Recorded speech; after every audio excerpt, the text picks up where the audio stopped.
ಆತ್ಮೀಯ H16 news ಅರ್ಥಾತ್ ಸಿದ್ದರಾಮಯ್ಯ ಸ್ವಾಗತ. ನಾನು ನಿಮ್ಮವ MI ಅದು ಮಲ್ಲಪ್ಪ ಜೋತವರ. ಆದ್ಮೇಲೆ ಸ್ಥಳೀಯ ಅಂದರೆ ಗೋಕಾಕ್ ನಗರದ ಆದಿಜಾಂಬವ ನಗರದ ಒಂದು ಸಮುದಾಯ ಭವನದಲ್ಲಿ ನಮ್ಮ BR Ambedkar, doctor BR Ambedkar ಅವರ 135ನೇ ಜನ್ಮದಿನೋತ್ಸವವನ್ನು ನಮ್ಮ ಆಡಳಿತ ಮಂಡಳಿ ಅಂದರೆ ತಹಶೀಲ್ದಾರ್ ಆಫೀಸ್ ಕಾರ್ಯಕ್ರಮ ಹಮ್ಮಿಕೊಂಡಿತ್ತು ಅಂಥೇಳಿ ಸುದ್ದಿಗಳು ಬಂದು, ಅದಕ್ಕೆ ನಮ್ಮ ಮಿತ್ರರಂಥ ವಿಶೇಷವಾಗಿ ಜಾತಿ ಧರ್ಮಗಳನ್ನು ಮೀರಿ ಅಂಬೇಡ್ಕರ್ ಬಯಸಿದಂಥ ಸಮಾಜ ಕಟ್ಟುವಲ್ಲಿ ಕನಸು ಕಾಣುವಂಥ ಎಲ್ಲ ಸಮುದಾಯಗಳ ಎಲ್ಲ ಧರ್ಮಗಳ ಹಿರಿಯರನ್ನು ಪೂಜ್ಯರನ್ನು ಗೌರವಿಸುವಂಥ ನಮ್ಮ ಈಶ್ವರ್ ಸಿಂಗ್ ಬೆಟಗೇರಿ ಅವರು ಆ ಕಾರ್ಯಕ್ರಮದಲ್ಲಿ ಭಾಗವಹಿಸಿದರು. ಆ ಕಾರ್ಯಕ್ರಮದಲ್ಲಿ ಏನು ನಡೀತು, ಆಡಳಿತ ಮಂಡಳಿ ಅಂದರೆ ನಮ್ಮ ಗೋಕಾಕದ ಆಡಳಿತಗಾರರಾದಂಥ ತಹಶೀಲ್ದಾರ್ ಅಥವಾ ಅವರ ಏನಪ್ಪ ಅಂದ್ರೆ ಒಂದು ಅಧಿಕಾರಿಗಳು ಏನು ಮಾಡಿದ್ರಲ್ಲೇ ಜನಕ್ಕೆ ಏನು ಹೇಳೋದು ಪ್ರಯತ್ನ ಮಾಡಿದರು, ಅಂಬೇಡ್ಕರ್ ಬಗ್ಗೆ ಏನೇನು ಮಾತಾಡಿದರು ಅದ್ರ ಬಗ್ಗೆ ಅವರು ನಿಮ್ಮೊಂದಿಗೆ ತಮ್ಮ ಸಂವಹನ ಮೂಲಕ ಹೇಳಿ ಪ್ರಯತ್ನ ಮಾಡ್ತಾರೆ. ಸ್ವಾಗತ ಸರ್. ಮೊದಲನೇದಾಗಿ ನಾನು ಈ ಒಂದು ಎಲ್ಲರಿಗೂ, ಎಲ್ಲ ಧರ್ಮೀಯರಿಗೂ, ಎಲ್ಲ ಜಾತಿಯವರಿಗೂ ಎಲ್ಲರನ್ನೂ ಒಂದಾಗಿ ನೋಡುತ್ತಿರುವಂಥ ದೊಡ್ಡ ಮನೋಭಾವದ ಅಂಬೇಡ್ಕರ್ ಅವರ ಒಂದು ಸಭೆಯನ್ನು ಆದಿಜಾಂಬವನಗರದಲ್ಲಿ ಇಟ್ಟಿದ್ದು ಯೋಗ್ಯತೆ ಇಲ್ಲ ಅಂತ ಹೇಳೋದಿಲ್ಲ. ಬಟ್ ಆದರೂ ಅವರು ಸಾರ್ವಜನಿಕರ ಎಲ್ಲರ ಸ್ವತ್ತು ಅಂತ ಹೇಳೋದಿಲ್ಲ, ಅಭಿಮಾನ ಅಷ್ಟೇ ಅಲ್ಲ, ಅವರು ನಮಗೆಲ್ಲರಿಗೂ ಒಂದು ಈ ದೇಶಕ್ಕೆ ದಾರಿದೀಪ ಆದಂಥವ್ರು. ಅಂಥವ್ರು ನಾವು ಒಂದು ದೊಡ್ಡ ಕಾರ್ಯಕ್ರಮ ಮಾಡಬೇಕಾಗಿತ್ತು, ಅಲ್ಲೇ ಯಾಕೆ ಮಾಡಿದರು ಸರ್? ನಮಸ್ಕಾರ. ಭಾರತ ಸಂವಿಧಾನದ ಶಿಲ್ಪಿ ಸರ್ ಡಾಕ್ಟರ್ BR ಅಂಬೇಡ್ಕರ್ ಅವರ 135ನೇ ಒಂದು ಜನ್ಮದಿನಾಚರಣೆಗೆ ಭಾರತವಷ್ಟಲ್ರಿ ಇಡೀ ವಿಶ್ವಾದ್ಯಂತ ಸಹಿತ ರೀ ಆಚರಣೆ ಮಾಡ್ಬೇಕಂದ್ರೆ this is the knowledge of the day ಅಂತೇಳಿ, ಅಂದ್ರೆ ಜ್ಞಾನದ ದಿನ ಅಂತೇಳಿ ನಾವು ಜ್ಞಾನದ ಭಂಡಾರ ಬಿಟ್ಟವರು. ಅದ್ರ ಬಗ್ಗೆ ಎರಡು ಅಭಿಪ್ರಾಯ ಇಲ್ಲ ಸರ್. ಕೇವಲ ಜ್ಞಾನ ಭಂಡಾರ ಅಷ್ಟೇ ಅಲ್ಲ, ಅವರು ಅಂತ ದೊಡ್ಡ ವಾಸ್ತವದ ಬದುಕಿಗೆ ಬದುಕು ಕೊಟ್ಟಂತಹ, ನೋವನ್ನು ಅನುಭವಿಸಿದ್ರು, ಸಿಹಿಯನ್ನು ಹಂಚಿದಂತಹ, ಎಲ್ಲರೂ ಸಮಾನವಾಗಿ ಬದುಕುವಂತಹ ಒಂದು ನಮಗೆ ಏನಪ್ಪ ಅಂದ್ರೆ ಸಂವಿಧಾನ ಅಂತಿರೋ ಅಥವಾ ಮತ್ತೇನಂತಿರೋ ಅದಕ್ಕೆ ದೊಡ್ಡದಂತಿರೋ ಕೊಟ್ಟ ಮನುಸ್ಮೃತಿಯ ಮೂಲಕ ನಮ್ಮನ್ನೆಲ್ಲ ಆಳುವಂಥವ್ರಿಗೆ ಒಂದು ಪ್ರತಿರೋಧ ಶಕ್ತಿಯನ್ನು ಹುಟ್ಟಾಕಿದಂಥವ್ರು.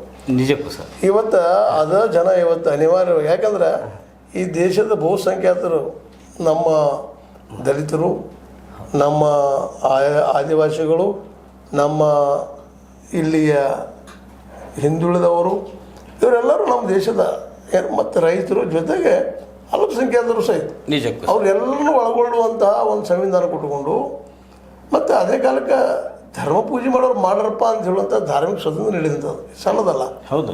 ಅದೇ ಕಾಲಕ್ಕೆ ಈ ದೇಶದಲ್ಲಿ ಚಾರ್ವಾಕರು ದೇವರು ನಂಬದಂಥವ್ರು ಸಹಿತ ಬದುಕೋದಕ್ಕೆ ಅನುಕೂಲ ಮಾಡಿಕೊಟ್ಟಂಥ, ಸಮಾನತೆಯನ್ನು ಬಯಸುವಂಥ ಈ ನಮ್ಮ ಅಂಬೇಡ್ಕರ್ ಅವ್ರಿಗೆ ಒಂದು ಈ 135 ದೊಡ್ಡ ಕಾರ್ಯಕ್ರಮ ಆಗಬೇಕಾಗಿತ್ತು. ಹೌದು ಹೌದು ಹೌದು ಹೌದು. ಅದು ಒಂದು ಯಾವುದೋ ಮೂಲೆಯಲ್ಲಿ ಹಾಕಿದ್ರಲ್ಲ, ಅದಕ್ಕೆ ನೋವು ಅನಿಸ್ತದೆ, ಮತ್ತೇನಿಲ್ಲ. ನೀವು ಹೇಳ್ತಾರೆ ಸರ್, ವಿಶ್ವಮಾನ್ಯವಾದಂಥ ದೊಡ್ಡ ವ್ಯಕ್ತಿತ್ವ ರೀ ನಮ್ಮ ಡಾಕ್ಟರ್ BR ಅಂಬೇಡ್ಕರ್ ಅವ್ರದ್ದು ರೀ. ನೀವು ಹೇಳಿದಂಗೆ ರೀ ಅವ್ರದ್ದು ಏನಾಗಿ ಗೊತ್ತಿದೆ ಸರ್, ಒಂದಕ್ಕನ್ನು ಸೀಮಿತವಾಗಿ ಮಾಡಿದ್ರಿ ಅವ್ರನ್ನ ಹೆಸರು ಇದು ಸಿಂಬಲ್ ಆಫ್ ನಾಲೆಜ್ ಡೇ ಅಂತ ಹೇಳಿ ಆಚರಣೆ ಮಾಡುವ ನಿಮಿತ್ತವಾಗಿನ ರೀ ಹಮ್ಮಿಕೊಂಡಂಥ ಇದು ಒಂದು ಸಭೆ ರೀ. ಆದರೆ ನೀವು ಹೇಳಿದಂಗೆ ಸರ್, ಈ ಭಾರತ ಜಾತ್ಯತೀತ ರಾಷ್ಟ್ರ ಅಂತ ಅಂದತಿ ಅಕ್ರೆ ರೀ, ಆದರೆ ಜಾತಿ ಸಂಗೋಲಿಂದ ಹೊರಗೆ ಬರ್ತಾ ಇಲ್ಲ ಅಂತ ಒಂದು ಸ್ವಲ್ಪ ನೋವು ಅನ್ನಿಸ್ತದೆ ರೀ. ಯಾಕಂದ್ರೆ ಅಂಬೇಡ್ಕರ್ ಇದೊಂದು ದೊಡ್ಡ ಇದರೊಳಗೆ ನಾವು ಮಾಡಿರಿ, ಅವ್ರಿಗೊಂದು ದೊಡ್ಡ ಗೌರವವನ್ನು ಕೊಡಬೇಕಾದ ನಮ್ಮೆಲ್ಲರೊಂದು ಆದ್ಯ ಕರ್ತವ್ಯ ರೀ. ಅಂಥ ದೊಡ್ಡ ವ್ಯಕ್ತಿ ರೀ ಈ ಬಸವಣ್ಣ. ಇವತ್ತೊಳಗೆ ಹಾಂ ರೀ, ಸಮಾಜ ಅಭ್ಯಾಸ ಮಾಡಿದ್ದಾರೆ. ಗಾಂಧೀಜಿಗಿಂತಲೂ ಎಲ್ಲೂ ಕಡಿಮೆ ಇರೋದು ನಿಜಕ್ಕೂ. ಗಾಂಧೀಜಿಯವರು ಜನರೊಂದಿಗೆ ದೊಡ್ಡವರಾದವರು, ಇವರು ಜನರೊಂದಿಗೆ ಬೆರೆಯುವ ಜೊತೆಗೆ ಪುಸ್ತಕದೊಂದಿಗೆ ತಾವೇ ಪುಸ್ತಕ ಆದಂತ ಸರ್. ಮದರ್ ಆಫ್ ಲಾಸ್ ಅಂತ ಹೇಳಿದ್ರಿ, ಅಂತಂದ್ರೆ ಎಲ್ಲ ಕಾನೂನುಗಳ ಒಂದು ತಾಯಿಯ ಸ್ವರೂಪವಂತ ಒಂದು ಸಂವಿಧಾನವನ್ನು ಕಟ್ಟಿಕೊಟ್ಟಂಥ ಮಹಾತ್ಮ ಸರ್. ಆ ಒಂದು ಇದನ್ನು ಮಾಡಬೇಕಾದ್ರೆ ಸರ್ ನೀವು ಹೇಳಿದಂಗೆ ರೀ, ಮಹಾತ್ಮ ಗಾಂಧೀಜಿಯವರಿಗಿಂತನೂ ಇವ್ರದ್ದು ಒಂದು ಪ್ರತಿಭೆ ಸರ್, ಇವ್ರ ನಾಲೆಜ್ ದೊಡ್ಡದು ಅಂತ ಅನಿಸ್ತಾರೆ. ಹಿಂದಕ್ಕೆ ಏನಾಗೈತೆ ಅಂದರೆ ಸರ್, ಒಂದು ಬ್ರಿಟಿಷ್ ಸಭೆಕರು ಇರ್ತಾರೆ, ಅಲ್ಲಿ ಮಹಾತ್ಮ ಗಾಂಧೀಜಿಯವರು ಹೋಗಿರ್ತಾರೆ, ಮತ್ತು ಇವರು ಅಂಬೇಡ್ಕರ್ ಅವರು ಹೋಗಿರ್ತಾರೆ. ಆದರೆ ಅಲ್ಲಿ ಗಾಂಧೀಜಿಯವ್ರ ಬಗ್ಗೆ ಇವರಿಗೆ ಅಪಾರವಾದ ಗೌರವ ಇದ್ದರೂ ಕೂಡ ವಿಚಾರಗಳೊಂದು ಭಿನ್ನತೆ ಇತ್ತು. ಯಾಕಂತಂದ್ರೆ ಸ್ವತಂತ್ರವಾಗಿ ಅದನ್ನು ಸ್ವತಃ ಅಂಬೇಡ್ಕರ್ ಅವರು ಬಯಸ್ತಾ ಇದ್ರು. ಹೌದು, ಸ್ವತಂತ್ರವಾಗಿ ವಿಚಾರ ಮಾಡುವಂತ ಒಂದು ಶಕ್ತಿಯನ್ನು ಗಾಂಧೀಜಿಯವರು ಅದನ್ನು ಬಯಸ್ತಾ ಇದ್ರು. ವಿರೋಧಿಗಳನ್ನು ಕರೆದು ಮಾತಾಡಿಸ್ತಾ ಇದ್ರು. ಅದು ಮಹತ್ವದ ಸರ್. ಆದ್ರೆ ಅಲ್ಲಿ ಏನಾಗ್ತಿತ್ತಂದ್ರೆ ಅವರಿಗೆ ಕೆಲವೊಂದು ವಿಚಾರಗಳು ಸ್ವಲ್ಪ ಭಿನ್ನ ಆದರೂ ಕೂಡ ರೀ, ಅದು ಬ್ರಿಟಿಷರು ಏನು ಮಾಡ್ತಿದ್ದಾರೆ, ಇವ್ರನ್ನ ಒಂದು ದುಂಡು ಮೈದಿನ ಪರಿಷತ್ತು ಅಂತ ಒಂದು ಆಯ್ತಾ ಸರ್. ಆವಾಗ ಅವರು ಡಿಸ್ಕಷನ್ ಟೈಮ್ದಾಗ ಇಬ್ಬರು ಒಂದು ವಿರೋಧ ಅಭಿಪ್ರಾಯಗಳು ಬಂದಾಗ ರೀ, ಮತ್ತು ಅವರೆಲ್ಲ ಸಮಾನವಾಗಿ ಕೂಡಿಸಿ, ಯಾಕಂತಂದ್ರೆ ಮೊದಲು ಇದು ಮತದಾನದ ಒಂದು ಇದನ್ನು ಮಾತ್ರ ಎಲ್ಲರಿಗೂ ಇರಲಿಲ್ಲ ರೀ, ಅದು ಕೆಲವೊಂದು ಜನರಿಗೆ ಮಾತ್ರ ಸೀಮಿತವಾಗಿ ಇತ್ತು ರೀ. ಅದನ್ನ ಯಾರೋ ಒಬ್ಬರು ಇಂಥ ಜಮೀನ್ದಾರಿಗೆ ಅಥವಾ ಇಂಥ ಡಿಗ್ರಿ ಮಾಡಿದವರಿಗೆ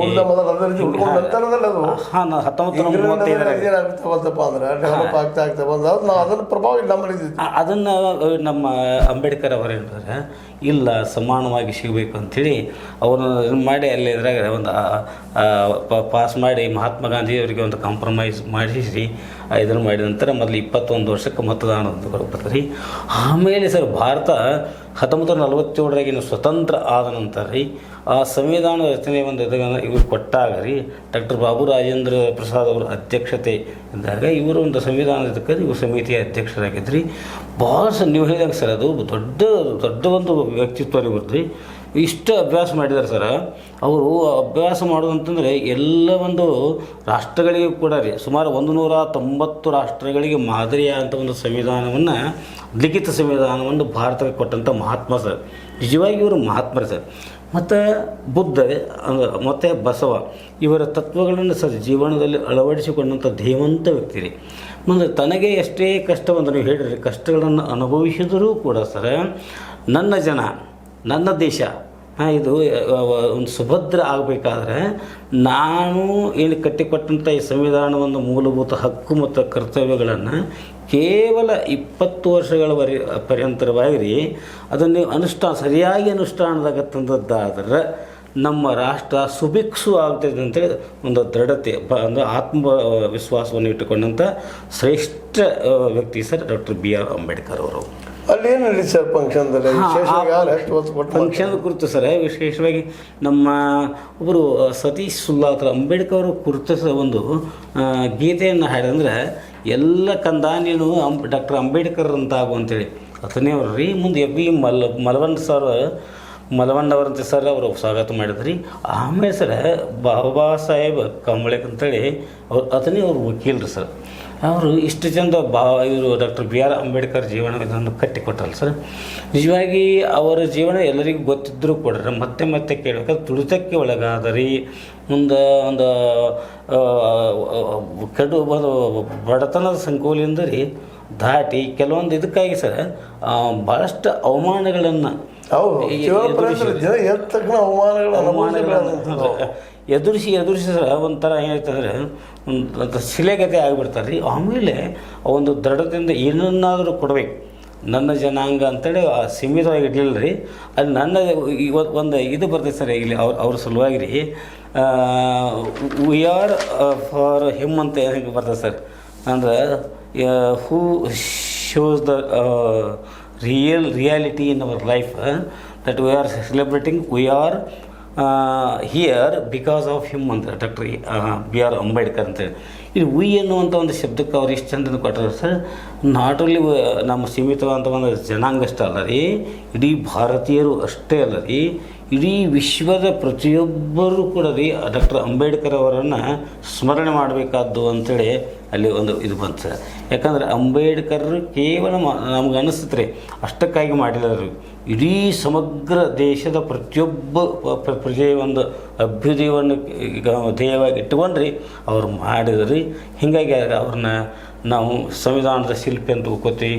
ಮತ್ತು ಅಂತ ನಮ್ಮ ಇವರು ಪರಶುರಾಮ್ ಗಸ್ತಿ ಅಂತೇಳಿ ಸರ್, ನಮ್ಮ ಕಾರ್ಯನಿರ್ವಾಹಕ ಅಧಿಕಾರಿಗಳು ಪಂಚಾಯತ್ ಅವ್ರು ಸಣ್ಣ ಮಾತಾಡ್ಸಕಂದ್ರೆ ಬರೀ ನಾವು ಬರೀ ಅಂಬೇಡ್ಕರ್ ಬಗ್ಗೆ ಒಂದು ದಿವಸ ಆಚರಣೆ ಮಾಡಿ ಹೋಗೋದಲ್ಲ ರೀ, ಅವರ ತತ್ವಗಳನ್ನು ಏನಂತ ಬದುಕಿಗೆ ತರಬೇಕು. ಅದಕ್ಕೆ ಮೂಲ ಅಂದ್ರೆ ಮತ್ತೆ ಶಿಕ್ಷಣ ರೀ. ಶಿಕ್ಷಣದಿಂದ ಏನಾಗ್ತದೆ ಸರ್, ಅದು ಅರಿವು ಮೂಡ್ತದೆ. ಅರಿವಿನಿಂದ ನಿಮ್ಮದು ಹೋರಾಟ ಸಫಲ ಆಗ್ತದೆ. ಅದಕ್ಕಾಗಿ ರೀ ಅಂಬೇಡ್ಕರ್ನ ಕೇವಲ ಒಂದೇ ಜಾತಿಗೆ ಅಥವಾ ಒಂದೇ ದಿವಸಕ್ಕೆ ಅವ್ರನ್ನ ಎಂದೂ ಸೀಮಿತಗೊಳಿಸದೆ ಅವರ ಜೀವನ ಆದರ್ಶಗಳನ್ನು ಪ್ರತಿಯೊಬ್ಬರು ಬದುಕಿನಲ್ಲಿ ನಾವು ರೀ ಅಳವಡಿಸ್ಕೋಬೇಕು. ಹೋದ ವರ್ಷಕ್ಕಿಂತಲೂ ನಾವು ಈಗ ಎಷ್ಟು ನಾವು ಮುಂದಾಗಿದ್ದೀವಿ ಅನ್ನೋದನ್ನು ನಮ್ಮಷ್ಟಕ್ಕೆ ನಾವು ವಿಮರ್ಶೆ ಮಾಡಬೇಕು. ಅದಕ್ಕಾಗಿ ನಮ್ಮ ಪ್ರಾಚೀನ ಭಾರತದ ಒಂದು ಇತಿಹಾಸವನ್ನು ನೋಡಿದರೆ ಸರ ಸುಮಾರು 1935 ಒಂದು ಕಾಯ್ದೆ ರೀ, 1919 ಈ ಒಂದು ಮಾನವೀಯತಾ ಸಂವಿಧಾನ ರಚನೆ ಆಗೋಕ್ಕಿಂತ ಪೂರ್ವವಾಗಿ ರೀ 1927 ಅವಾಗಿನ ಒಂದು ಇದು ನೋಡ್ಬೇಕಾದ್ರೆ ಈಗ ನಾವು ಎಷ್ಟು ಇದೆ ಅದ್ರ ಕುರಿತು ಭಾಳಷ್ಟು ಸುಧಾರಣೆ. ಯಾಕಂದರೆ 75 ವರ್ಷ ಆಗಿ ಬಂತು ರೀ ನಮ್ಮ ಸ್ವತಂತ್ರ ಆಗಿ. ಆ ನಿಟ್ಟಿನಲ್ಲಿ ಒಂದು ಮನುಸ್ಮೃತಿ ಒಂದು ಇದಿರ್ತಲ್ಲ, ಅದರ ಒಂದು ಇದನ್ನು ಮೀರಿ ಅಂಬೇಡ್ಕರ್ ತತ್ವಗಳನ್ನು ಜೀವನದಲ್ಲಿ ನಾವು ಅಳಿಸಿಕೊಂಡದ್ದಾದರೆ ಬದುಕು ಹಸನಾಗುವುದರಲ್ಲಿ ಯಾವ ಸಂದೇಹವಿಲ್ಲ. ಅದಕ್ಕೆ ಇದನ್ನು ನಾವು ಕೇವಲ ಅಂಬೇಡ್ಕರ್ ಜಯಂತಿ ಅಂತ ಮಾಡಿದೆ ನಾಲೆಜ್ ಡೇ ಅಂತೇಳಿ ಮಾಡ್ಬೇಕಂತೇಳಿ ನಮ್ಮ ತಹಶೀಲ್ದಾರ್ ಅಭಿಮಾನದಿಂದ ಹೇಳಿದರು. ಬಸ್ಮೆ ಅವರು, ಡಾಕ್ಟರ್ ಮೋಹನ್ ಬಸ್ಮೆ ಅವರು. ಮತ್ತು ಉಳಿದವ್ರು ಯಾರು ಮಾತಾಡಿದರು ಸರ್? ಮತ್ತೆ ಕೆಲವು ಮಂದಿ ಮಾತಾಡಿದ್ರು ಸರ್. ಯಾಕಂದ್ರೆ ಇನ್ನೂ ಇದು ಯಾಕೆ ಅಂದರೆ ನಮ್ಮ ಈ ಒಂದು ಡಾಕ್ಟರ್ ಪರಮೇಶ್ವರ್ ಅಂತೇಳಿ ಸರ್, ನಮ್ಮ ಒಬ್ಬರು ಪೊಲೀಸ್ ಡಿಪಾರ್ಟ್ಮೆಂಟ್ ಮಿನಿಸ್ಟರ್ ಸರ್, ಅವರು ಸಹಿತ ರೀ ಕೆಲವೊಂದು ಇವನ್ನ ಸೂಕ್ಷ್ಮ ಮಾಡಿದ್ದಾರೆ. ಅಂದರೆ ದೇವಸ್ಥಾನದವ್ರು ಇನ್ನೂ ಎಂಟ್ರಿ ಆಗೋಕ್ಕಿಂತ ಮೊದಲು ಗರ್ಭಗೃಹದಿಂದ ಯಾಕಂದ್ರೆ ಅರ್ಚಕ್ಕಿದ್ದವ್ರೆ 5 ತಟ್ಟೆ ತುಂಬಿರ್ತಾನೆ. ಯಾಕೆ ಇಂಡೈರೆಕ್ಟಾಗಿ ಇವರಿನ್ನೂ ಗರ್ಭ ಗುಡಿಗೆ ಪ್ರವೇಶ ಮಾಡಬಾರ್ದು ಅಂತ ಇಷ್ಟು ಸೂಕ್ಷ್ಮ. ಅಂದರೆ ಇಂಥ ದೊಡ್ಡೊಬ್ಬರು ಮಿನಿಸ್ಟ್ರಿ ಮಾಡ್ತಾ ಅಂತ ನೋಡಿದರೆ ಕೆಲವೊಂದು ಸೂಕ್ಷ್ಮಗಳು ಸಹ ನೋಡಿದರೆ ಸರ್, ಅಂದರೆ ಇನ್ನೂ ಇದು ಜಾತಿ ವ್ಯವಸ್ಥೆ ನಮ್ಮಲ್ಲಿ ಇದು ಏನು ಬಿಟ್ಟು ಹೋಗೋದಿಲ್ಲ ಅಂತ ಏನೋ ಒಂದು ಶಂಕೆ ಅನುಮಾನಗಳು ಕಾಡ್ತಾವ ಅಂತ ಅಭಿಪ್ರಾಯ ಬಂತು ರೀ. ಅದು ನಿಜಕ್ಕೂ ಅನಿಸ್ತದೆ ಸರ್. ಯಾಕಂದ್ರೆ ಸತ್ಯದ ಸರ್. ಮತ್ತೆ ವಿಶೇಷವಾಗಿ ಸರ್ ನಮ್ಮ ದಲಿತ ಸಂಘರ್ಷ ಸಮಿತಿಯವರು ಮಾತಾಡ್ಸ ಒಂದು ಇದು ಸೈಮನ್ ಆಯೋಗದ ಬಗ್ಗೆ ಒಂದು ಪ್ರಸ್ತಾಪ ಅಂತರಲ್ಲಿ ಅಂದ್ರಲ್ಲ ಸ್ವತಂತ್ರ ಮೇದಿನ ಪರಿಷತ್ಗಳು ಮಹಾತ್ಮ ಗಾಂಧೀಜಿಯವರು ಮತ್ತು ಅಂಬೇಡ್ಕರ್ ಅವರು ಕೂಡಿದಾಗ ರೀ 1935 ಮತದಾನದ ಹಕ್ಕದ ಅಂತ ಗೊತ್ತು. ಆ ಸಂಸತ್ತಿನ ಸರ್ ಅವ್ರಿಗೆ ಒಂದು ವಿಚಾರ ಮಾಡ್ತಾರಂತಂದ್ರೆ ಸರ್, ಈ ಒಂದು ಇದರೊಳಗೆ ನಮ್ಮ ಸಂವಿಧಾನದ ಇದರೊಳಗೆ ರೀ ಪ್ರಜಾಪ್ರಭುತ್ವ ಹೆಚ್ಚಿನ ಇರ್ತೈತಿ. ಬಟ್ ರೀ ಅಂತಾರೆ ನಾವು ದೊಡ್ಡ ದೊಡ್ಡ ವ್ಯಕ್ತಿಗಳು ಇರ್ತಾರೆ, ಅವ್ರು ಹಿಂದಿರ್ತಾರೆ, ಅಂಬಾನಿ ಆಗಲಿ ಟಾಟಾ ಬಿರ್ಲಾ ಆಗಲಿ.